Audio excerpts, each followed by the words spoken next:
Welcome back to everyone to my YouTube channel. कल के lecture में हमने जनरल साइंस सीरीज चालू की थी हमारे यूट्यूब चैनल पे। आज के लेक्चर में हम जनरल साइंस का बेसिक सब्जेक्ट बेसिक सब्जेक्ट चालू करने वाले और आज का हमारा सब्जेक्ट रहेगा बायोलॉजी। तो मुझे पता है कि आज के हमारा जो लेक्चर है यूट्यूब का लेक्चर अटेंड करने वाले बहुत सारे स्टूडेंट होंगे, मतलब कि साइंस के कुछ स्टूडेंट होंगे, कुछ कॉमर्स के होंगे, कुछ आर्ट के भी होंगे। अब जो साइंस के स्टूडेंट है उनको तो बायोलॉजी इजीली समझ में आएगा जो भी मैं पढ़ाऊंगा, लेकिन जो आर्ट और कॉमर्स फैकल्टी के स्टूडेंट है उनको थोड़ी बात दिक्कत आ सकती है यहाँ पे बायोलॉजी को समझने में। मतलब मेरा कहने का मतलब ऐसा है कि जो साइंस के स्टूडेंट है वो जल्दी समझ पाएंगे, लेकिन आर्ट और कॉमर्स के जो स्टूडेंट है उनको समझने के लिए थोड़ा बहुत टाइम ज्यादा लग सकता है। लेकिन आपको ये क्वेश्चन आया होगा कि मन में, हमारा तो फैकल्टी कॉमर्स है, आर्ट है, हमने बायोलॉजी तो कभी पढ़ा ही नहीं, फिर हम बायोलॉजी सब्जेक्ट को एग्जाम में कैसे कवर करेंगे। तो आपको बिल्कुल भी घबराने की जरूरत नहीं। मैं आपको बायोलॉजी सब्जेक्ट के बारे में बेसिक से पढ़ाऊंगा कि आपको लगेगा ही नहीं कि आपके फैकल्टी का सब्जेक्ट नहीं है। तो चलो आज हम स्टार्ट करते हैं आज का इंट्रोडक्शनरी लेक्चर फर्स्ट बायोलॉजी। तो ये जो लेक्चर हम स्टार्ट करने से पहले ही एक क्वेश्चन यहाँ पर बनता है जो कि एग्जाम के से बहुत इंपॉर्टेंट रहता है। चलो हम देखते हैं वो कौन सा क्वेश्चन बनता है यहाँ पे बायोलॉजी के ऊपर। ये क्वेश्चन ये बनता है कि जो बायोलॉजी वर्ड है हमें किस लैंग्वेज से मिला। तो हमें किस लैंग्वेज से मिला? ये हमें ग्रीक लैंग्वेज से मिला। कौन से लैंग्वेज से मिला? Greek language. ये हमें ग्रीक लैंग्वेज से मिला। तो हमारा यहाँ पर एक क्वेश्चन बना एग्जाम के उसे, जो भी एग्जाम के लिए बहुत इंपॉर्टेंट है। तो हमें एक फर्स्ट क्वेश्चन मिला है ग्रीक लैंग्वेज से। अब हम सेकंड देखते, तो सेकंड एक ग्रीक लैंग्वेज से तो हमें मिला, लेकिन ये जो बायोलॉजी वर्ड है हमें किसने दिया, मतलब कौन से साइंटिस्ट ने दिया, उसके बारे में भी हम जानने की कोशिश करेंगे। तो फर्स्ट हमें बायोलॉजी वर्ड है कौन से साइंटिस्ट ने दिया? Lamarck and Treviranus. अब ये हुआ हमारा सेकंड क्वेश्चन जो कि एग्जाम के उसे इंपॉर्टेंट है, मतलब आपको एग्जाम में पूछा जा सकता है कि बायोलॉजी के वर्ड है हमें कौन से साइंटिस्ट ने दिया। तो आप पर कौन सा आंसर करेंगे? लेमार्क और ट्रेविनर्स ने। अब हम नेक्स्ट देखते हैं। हमें ये तो पता चला बायोलॉजी ग्रीक लैंग्वेज से मिला, लेमार्क और ट्रेविनर्स ने दिया, लेकिन ये कब दिया लेमार्क और ट्रेविनर्स ने, मतलब कौन से ईयर में दिया? ये भी एक क्वेश्चन बन सकता है एग्जाम के लिए, मतलब आपको पूछ सकते हैं एग्जाम में ये लेमार्क और ट्रेविनस ने जो बायोलॉजी वर्ड दिया है वो कौन से ईयर में दिया। तो कौन से ईयर में दिया? थर्ड हम ये क्वेश्चन देंगे यहाँ पर 1802 में दिया। 1802 में, मतलब आपका ये थर्ड क्वेश्चन यहाँ पर बन गया। आप अपनी नोटबुक में ये सारे क्वेश्चन नोट डाउन कर सकते हैं, क्योंकि जब बाद में जब भी लेक्चर खत्म हो जाएगा तब आप इसको शायद याद नहीं कर पाओगे, इसीलिए आपने अगर नोटबुक में लिख दिया तो आपको बाद में पढ़ाई करने के लिए इजीली हो जाएगा। अभी देखो, बायोलॉजी ग्रीक लैंग्वेज से मिला, लेमार्क और ट्रेविनस ने दिया, और 1802 में मिला। आपके 3 क्वेश्चन हो गए एग्जाम के उसे, ये आपको आई होप कि ये क्वेश्चन आपको क्लियर होंगे। तो हम अभी नेक्स्ट पेज पे चलते हैं। चलो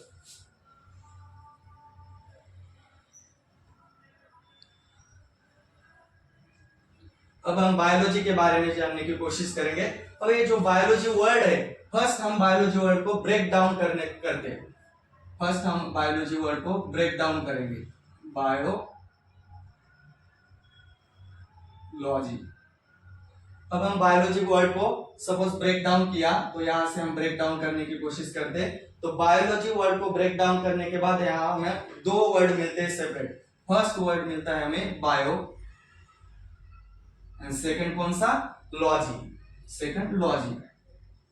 तो आप यहाँ पर देख रहे हैं बायोलॉजी वर्ड को हमने ब्रेक डाउन किया, करने के बाद हमें 2 वर्ड मिले, फर्स्ट बायो, सेकंड लॉजी। अब ये दोनों जो वर्ड है, दोनों वर्ड का मीनिंग अपना अपना सेपरेट खुद का अलग मीनिंग है।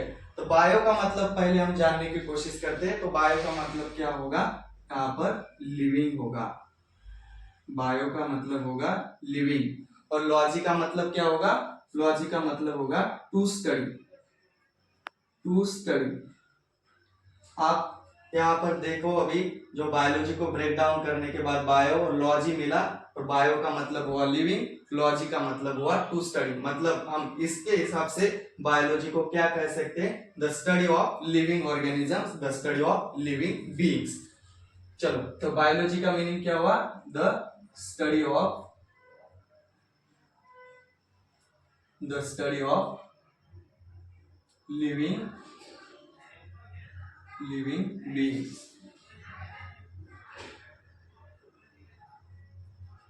तो अब हमें पता चला कि बायो का मतलब होता है लिविंग, लॉजी का मतलब होता है स्टडी, और जो भी लिविंग होते हैं उनका स्टडी हम बायोलॉजी के अंडर करते हैं। लेकिन हमें ये पता करना जरूरी है कि लिविंग आगे होते क्या है, हम किसे लिविंग कह सकते हैं कि जो इनका स्टडी बायोलॉजी के अंडर कर सकते हैं। तो अब हम लिविंग का मतलब जानने की कोशिश करते हैं। लिविंग का मतलब, जब आप लिविंग के बारे में सोचेंगे तब उसके ऑपोजिट और एक वर्ड आएगा, और रहेगा नॉन लिविंग। मतलब हमें ये दोनों वर्ड में कंपैरिजन करना चाहिए। मतलब हमें जब लिविंग का मतलब जानना है तो हमें ये भी पता होना चाहिए कि नॉन लिविंग क्या रहता है। मतलब हम किसी को हमने ये जानने की कोशिश की कि ये लिविंग है, सपोज कुछ उसकी क्वालिटी देखेंगे हम, उस क्वालिटी के बेसिस पे हमें इसे तो लिविंग कहा, लेकिन नॉन लिविंग क्या है ये भी हमें समझना जरूरी है। तो चलो हम लिविंग और नॉन लिविंग दोनों के बारे में जानने की कोशिश करेंगे। लिविंग और नॉन लिविंग, लिविंग और non living. First living, second is non living. Non living तो लिविंग एक ऐसे ऑर्गेनिजम्स रहते हैं, मतलब जिनमें ऐसी कुछ ना कुछ तो क्वालिटी होगी कि जिसके बेसिस पे हम उसको लिविंग कहते हैं। चलो अब हम देखते हैं कि लिविंग ऑर्गेनिज्म में ऐसी कौन सी क्वालिटी होती है कि जिसके बेसिस पे हम इसको लिविंग कहते हैं। चलो अब हम कंपैरिजन करेंगे हम लोगों में और ये जो ब्लैक पेन है, ये बोर्ड है, इनमें। तो देखो जो हम लोग हैं, हम क्या कर सकते हैं, सांस ले सकते हैं, सांस ले सकते हैं, सांस छोड़ सकते हैं। तो हमें एक क्वालिटी है जो कि हमें लिविंग कह सकते हैं हम उसके बेसिस पे। तो फर्स्ट क्या हुआ, रिस्पायरेशन। सांस लेने को हम क्या कहेंगे, कौन सी प्रोसेस होती है हमारे बॉडी में, रिस्पायरेशन। रिस्पायरेशन, रिस्पायरेशन हिंदी में क्या कहेंगे, हमें सांस लेने की जो प्रोसेस होती है उसे हम क्या कहते हैं, रिस्पायरेशन कहते हैं। तो रिस्पायरेशन हमारा जो भी फर्स्ट ऑर्गन रहता है बॉडी का, कौन से ऑर्गन से रिस्पायरेशन स्टार्ट होता है, हमारे नोज से। कौन से ऑर्गन से, नोज से। अब ऐसे तो इसके बेसिस पे हम जो भी ऑर्गेनिज्म रिस्पायरेशन करते हैं हम उसको क्या कह सकते हैं, लिविंग कह सकते हैं। अब नॉन लिविंग में आएंगे। अब ये पेन है हमारे बारे में, तो हमने ये सोचा कि हम रिस्पायरेशन करते हैं मतलब सांस लेते हैं, इसीलिए हम लिविंग है। अब नॉन लिविंग की कैरेक्टरिस्टिक क्या रहेगी, ये जो पेन है, ये पेन रिस्पायरेशन करता है क्या, सांस लेता है क्या, नहीं। तो ये क्या हुआ, नॉन लिविंग हुआ। चलो सेकंड क्वालिटी देखते हैं कि ऐसी कौन सी क्वालिटी है लिविंग ऑर्गेनिज्म में सेकंड कि उसके बेसिस पे हम उसको लिविंग कह सकते हैं। तो सेकंड क्वालिटी कौन सी है, डाइजेशन। कौन सी क्वालिटी है, डाइजेशन।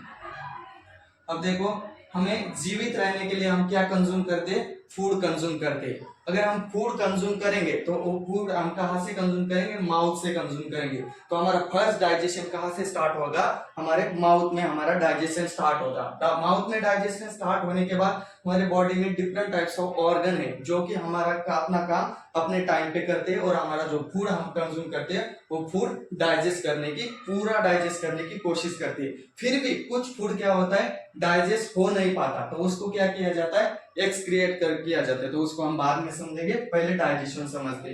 तो हमने फूड कंज्यूम किया माउथ से, कंज्यूम करने के बाद हमारे बॉडी में जाकर जो अपना लिवर होगा, स्मॉल इंटेस्टाइन होगा, लार्ज इंटेस्टाइन होगा, उनके अंदर जाकर क्या होगा, फूड डाइजेस्ट होगा। अब सपोज तो ये क्वालिटी हो गई लिविंग ऑर्गेनिजम्स में, कौन सी की, डाइजेशन की। इसकी वजह से हम उसको लिविंग कह सकते हैं। हमारा नेक्स्ट आता है अभी एक्सक्रिएशन। कौन सा, एक्सक्रिएशन। एक्सक्रिएशन। अब हमने सेकंड क्वालिटी देखी थी डाइजेशन, मतलब जो फूड हमने कंज्यूम किया उसका हमारे बॉडी में जाकर डाइजेशन हुआ, इसीलिए हमने इसको लिविंग कहा। अब जो एक्सक्रिएशन रहता है वो क्या रहेगा, जब हम फूड कंज्यूम करते, ऐसा नहीं होता कि जितना भी हम फूड खाते वो सब डाइजेस्ट होता है। कभी कभी हमारा कुछ खाया हुआ फूड रहता है वो डाइजेस्ट, हमारी बॉडी डाइजेस्ट नहीं कर पाती। तो डाइजेस्ट नहीं किया हुआ फूड अगर वैसे ही हमारे बॉडी में रहा तो क्या हो सकता है, हमारे बॉडी को कुछ ना कुछ तो डिसीज हो सकता है। इसीलिए हमारे बॉडी को वो ना डाइजेस्ट हुआ फूड एक्सक्रीट करना बहुत इंपॉर्टेंट रहता है। तो हमारा जो फूड रहता है तो एक्सक्रीट का हमारी बॉडी कहाँ से करेगी, एनस से। कहाँ से, एनस। एनस से वो जो ना डाइजेस्ट फूड रहता है हमारी बॉडी बाहर निकाल देगी। अब लास्ट फोर्थ क्वालिटी देखेंगे ऐसी कि कौन सी क्वालिटी लिविंग ऑर्गेनिजम्स की कि उसके बेसिस पे हम उसको लिविंग कह सकते हैं। तो कौन सी है, fourth, reproduction. Fourth is reproduction. अब रिप्रोडक्शन का मतलब क्या होता है? रिप्रोडक्शन का हिंदी में मतलब होता है प्रजनन। तो हम मतलब ऐसे कुछ ऑर्गेनिजम्स की अपने ही जैसे, खुद अपने जैसे same to same organism produce करने की क्वालिटी रखते, उनको हम क्या कह सकते हैं? उस प्रोसेस को रिप्रोडक्शन कह सकते हैं। मतलब same to same organism produce करने की क्वालिटी इनके पास रहती है, इस प्रोसेस में रहती है। जिनके पास रहती है उनको हम लिविंग ऑर्गेनिजम्स कहते हैं और उसी प्रोसेस को रिप्रोडक्शन कहते हैं। अब नॉन लिविंग के बारे में देखेंगे। रिस्पायरेशन, ये पेन में आपको सांस लेता हुआ पेन कभी देखा क्या? नहीं। तो ये भी क्वालिटी इसमें नहीं है, तो इसी की वजह से हम उसको नॉन लिविंग ऑर्गेनिज्म कहते हैं। अब नेक्स्ट सेकंड देखते हैं, डाइजेस्ट। पेन फूड कंज्यूम करता है क्या? कंज्यूम नहीं करता। पेट फूड ही कंज्यूम नहीं करता तो वो डाइजेस्ट ही नहीं कर पाएगा, तो ये भी क्वालिटी इसमें हमें देखने को नहीं मिलेगी, इसी की वजह से हम उसको नॉन लिविंग ऑर्गेनिजम्स कह सकते हैं। पेन एक्सक्रिएशन करता है क्या? पेन एक्सक्रिएशन भी नहीं करता।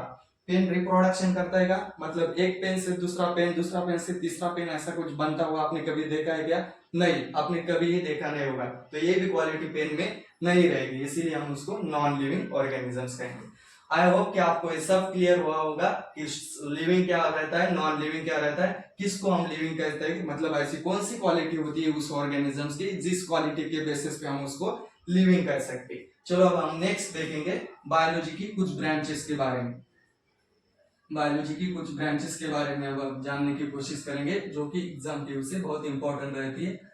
तो बायोलॉजी की ऐसी मेन ब्रांचेस आपने देखा तो दो ब्रांचेस आपको देखने को मिलेगी, first zoology, second is botany. और अभी एक ट्रेंड चल रहा है कि उसके बेसिस पे भी कुछ क्वेश्चन एग्जाम में पूछे जाते, माना कि कम क्वेश्चन पूछे जाते लेकिन पूछे जाते, तो वो थर्ड ब्रांच है माइक्रोबायोलॉजी। तो फर्स्ट हम देखेंगे फर्स्ट ब्रांच बायोलॉजी की जूलॉजी, जूलॉजी। सेकंड ब्रांच है बॉटनी, बॉटनी।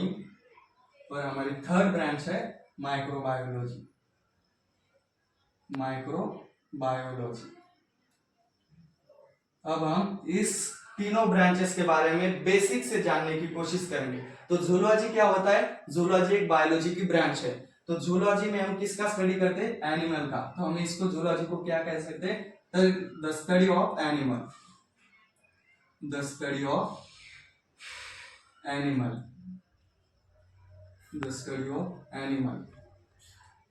तो जूलॉजी में हम किसका स्टडी करते हैं? स्टडी ऑफ एनिमल का स्टडी करते हैं। तो अब ये जूलॉजी है, ये जूलॉजी में एनिमल का स्टडी करते हैं, किसने हमें बताया? तो जूलॉजी का भी एक साइंटिस्ट थे, उनका नाम है अरिस्टोटल।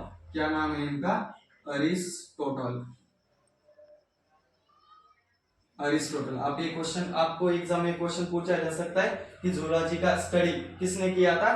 फर्स्ट अरिस्टोटल ने किया था। तो आप ये भी अपनी नोटबुक में नोट डाउन करके ले सकते हैं। तो अरिस्टोटल ने किया था।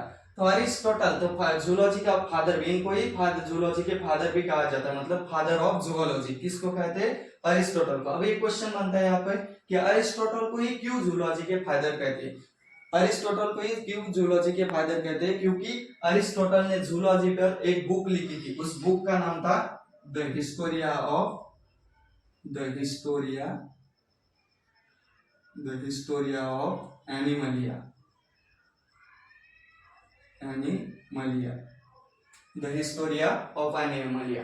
तो अभी जूलॉजी के फादर अरिस्टोटल को कहते हैं। और क्यों कहते हैं जूलॉजी के फादर अरिस्टोटल को?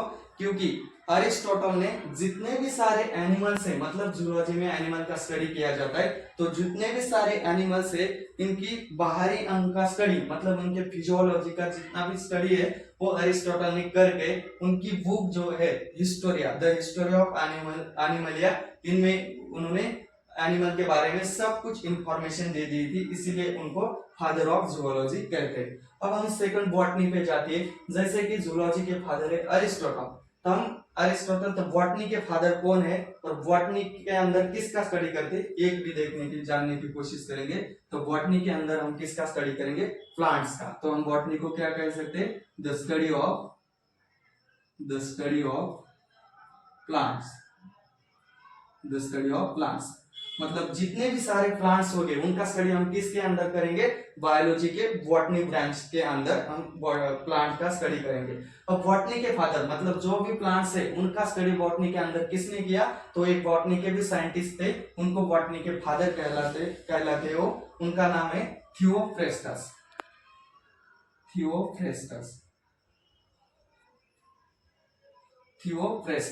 ये जो थियोफ्रेस्टस नाम के जो साइंटिस्ट थे उन्होंने बॉटनी का स्टडी किया, बॉटनी के अंदर उन्होंने प्लांट का स्टडी किया, और उनको भी फादर, बॉटनी के फादर क्यों कहते हैं, क्योंकि थियोफ्रास्टस ने भी अरिस्टोटल की तरह एक बुक लिखा था बॉटनी के ऊपर, उसका नाम था द हिस्टोरिया ऑफ प्लांटिनम।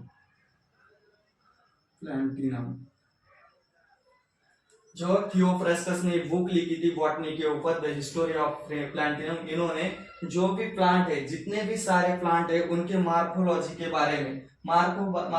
के बारे में जितनी भी सारी इंफॉर्मेशन है वो उन्होंने अपनी बुक द हिस्टोरी ऑफ प्लांटिनम में दी थी। इसीलिए थियोफ्रास्टस को प्लांट्स का स्टडी करने वाली जो ब्रांच है बॉटनी, उस बॉटनी के फादर कहलाते हैं। अब हमारी लास्ट ब्रांच रही माइक्रोबायोलॉजी। अब देखो, जूलॉजी के फादर अरिस्टोटल जिन्होंने एनिमल पे स्टडी किया, बॉटनी के फादर थियोफ्रास्ट जिन्होंने प्लांट के ऊपर स्टडी किया। अब हमारी लास्ट ब्रांच है माइक्रोबायोलॉजी। तो माइक्रोबायोलॉजी में किसका स्टडी किया जाता है, आपको ये माइक्रोबायोलॉजी वर्ड देख के ही पता चलना चाहिए, समझना चाहिए कि माइक्रो का मीनिंग होता है स्मॉल, और बायोलॉजी तो आपको पता है जीव विज्ञान, तो माइक्रो मतलब स्मॉल। अब एनिमल हुए, लिविंग ऑर्गेनिजम्स के बारे में सोचेंगे। लिविंग में क्या हुआ, एनिमल, प्लांट्स, ये दोनों तो हुए, तो ये दोनों हुए। अब हमारा बच्चा क्या लिविंग ऑर्गेनिज्म में, माइक्रो ऑर्गेनिजम्स। माइक्रो मतलब स्मॉल, मतलब जितने भी सारे स्मॉल ऑर्गेनिजम्स रहेंगे उनका स्टडी हम किसके अंदर करेंगे, माइक्रोबायोलॉजी में। तो माइक्रोबायोलॉजी को हम क्या कह सकते हैं, the study of micro organisms. The study of micro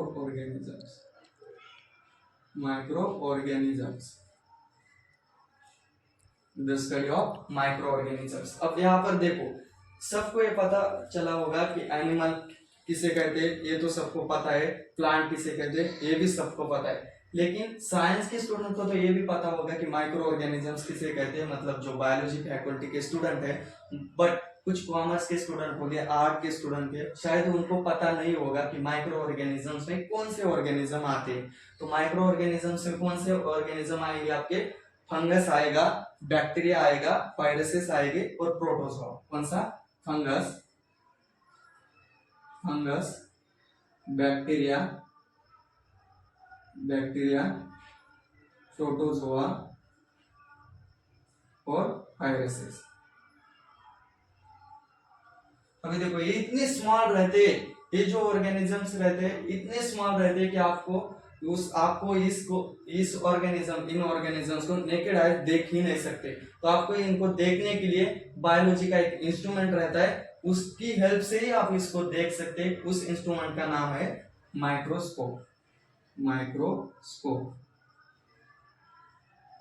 मतलब आपको ये जो ऑर्गेनिजम्स है, लिविंग ऑर्गेनिज्म, माइक्रो ऑर्गेनिजम्स है, इनको देखने के लिए माइक्रोस्कोप का ही यूज करना होगा। माइक्रोस्कोप के हेल्प से ही आप इन ऑर्गेनिजम्स को देख सकते हैं। और जितने भी सारे ऑर्गेनिजम्स है इनका स्टडी माइक्रोबायोलॉजी के अंदर किसने किया था, द एंटोन वैन लियोनॉव।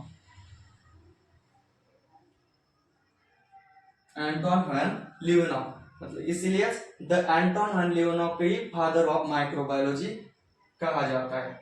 चलो, आई होप कि आपको बायोलॉजी के तीन ही ब्रांचेस के बारे में सब कुछ इंफॉर्मेशन इस लेक्चर में मिली होगी। शायद आपको कुछ इंफॉर्मेशन नहीं मिली होगी इस लेक्चर से। अगर आपको कुछ भी इसमें से पॉइंट समझ में नहीं आया होगा तो आप मुझे कमेंट बॉक्स में पूछ सकते हैं। मैं आपके कमेंट बॉक्स में क्वेश्चन का आंसर देने की कोशिश जरूर करूंगा। चलो हम नेक्स्ट देखते हैं। अब यहाँ पर मैंने आपको जूलॉजी के फादर के बारे में बताया, मतलब जूलॉजी के फादर कौन है, बॉटनी के फादर कौन है ये भी बताया, माइक्रोबायोलॉजी के फादर कौन है ये भी बताया। मतलब आपको एग्जाम में पूछा जा सकता है कि who is the father of zoology, तो आपके वहां पर क्या आंसर लिखेंगे, अरिस्टोटल। अरिस्टोटल कौन है, फादर है जूलॉजी के। यहाँ पर क्वेश्चन पूछ सकते हैं who is the father of botany, तो आप यहाँ पर क्या आंसर करेंगे, थियोफ्रास्टस। थियोफ्रास्टस कौन है? बॉटनी के फादर है। तो यहाँ पर कौन सा क्वेश्चन बन सकता है? Who is the father of microbiology? तो वहां पर आप कौन सा आंसर करेंगे? The Antonie van Leeuwenhoek. ये कौन है? माइक्रोबायोलॉजी के फादर है। अब देखो, मैंने आपको जूलॉजी के फादर के बारे में बताया, बॉटनी के फादर के बारे में बताया, माइक्रोबायोलॉजी के फादर के बारे में बताया, लेकिन मैंने आपको बायोलॉजी के फादर कौन है ये अभी तक नहीं बताया। ये भी तो एग्जाम के उसे बहुत इंपॉर्टेंट है। मतलब आपको एग्जाम में ये भी क्वेश्चन पूछा जा सकता है कि who is the father of biology, तब आपको इस क्वेश्चन का आंसर करना आना चाहिए, क्योंकि आप बायोलॉजी पढ़ रहे हैं तो आपको बायोलॉजी के फादर तो मालूम होना ही चाहिए। तो बायोलॉजी के फादर कौन होंगे ये भी मैं आपको इस क्वेश्चन में आंसर दूंगा। तो देखो, जो भी बायोलॉजी सब्जेक्ट रहता है इसकी 3 ब्रांचेस है। मेन तो ब्रांचेस 2 है, जूलॉजी और बॉटनी, और थर्ड है माइक्रोबायोलॉजी। तो बायोलॉजी का 60% पोर्शन जो रहता है वो जूलॉजी से कवर किया जाता है। किसे? 60% पोर्शन आपका जूलॉजी से कवर किया जाता है, और आपका 30% पोर्शन बॉटनी से कवर किया जाता है, और रहा 10% पोर्शन आपका माइक्रोबायोलॉजी से कवर किया जाता है। तो इसी के वजह से मतलब जो भी बायोलॉजी में सबसे ज्यादा इंफॉर्मेशन दी है तो किसने दी है?